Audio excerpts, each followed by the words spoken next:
Already বলুন আপনার নাম, গ্রামের নাম, উপজেলা বইলা বিস্তারিত। আমি আমি নাসরিন আক্তার, স্বামী মোহাম্মদ সুরুজ্জামান, আমার গ্রাম চৈতট্ট, পোস্ট চৈতট্ট, দেউলাবাড়ি ইউনিয়ন, গাঠাইল থানা। আমি আমার অনেক দিন ধরে নির্যাতন করতেছে জমি সংক্রান্ত ব্যাপারে। কিছু নির্যাতন যে করতেছে তার নাম বলেন। মোহাম্মদ আজিজুল হক, কুনসুম, বখতিয়ার, শিপু, সাহা, এরা আমার অনেক নির্যাতন করতেছে। তাদের বাড়ি কোথায়? তাদের বাড়ি চৈতট্ট। আমার এর আগেও মারছে, শরীরে জায়গায় জায়গায় অনেক ক্ষত হয়েছে। এই যে এই দিক দিয়ে যে এরকম করছে, মুখ বাই করেন না। এরকম করছে, শরীরের অনেক জায়গায় হয়েছে। এখন আমার স্বামী ঢাকায় থাকে, 6 মাস ধরে বাড়িতে আসতে দেয় না। বলে যে বাড়িতে আসলে তারে মার দূর করবো, পিঠাবো, যেখানে পাবো সেখানে মাইরা ফেলাবো। আর আমার মেয়েরও অনেক মার দূর করছে। আচ্ছা, এই যে মার ধৈর্য করতেছে এর মূল কারণটা কি? মূল কারণ জমি নিয়ে।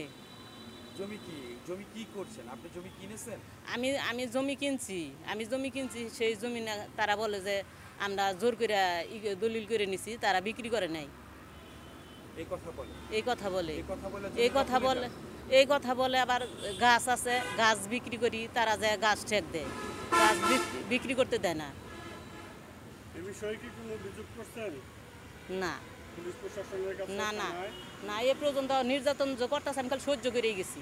আমি কোনো আজকে অভিযোগ দিচ্ছেন না? হ্যাঁ, আজকে আমি অভিযোগ দিচ্ছি। বলেন এই বিষয়ে। আজকে আমি আমার বাড়ির পিছে আমার জমিতে গাছ আছে, সেই গাছ কাটতেছে, যে না করছি, না করার পরে আমার অনেক মারধর করছে, আমার মেয়েরে করছে, আমার দাউদা কোবাবার আসছে, আমার কোবাবার পারে না, আমার ছেলেরে দাউদা দৌড়ান দিছে, আমার মেয়েরে যা রোয়া খেতে মধ্যে গাইরা ফেলাইছি, আমারও রোয়া খেতে মধ্যে গাইরা ফেলাইছে, আমার শরীরের কাপড় চোপড় ছিঁড়া ফেরা ফেলাইছি। এখন আপনার পরিস্থিতি কি, সর্বশেষ পরিস্থিতি কি?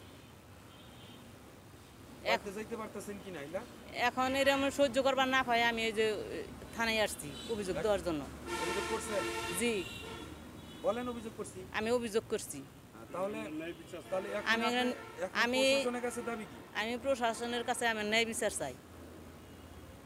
আচ্ছা, তো এমন প্রশ্ন করি বলতে পারবো না, বুঝছে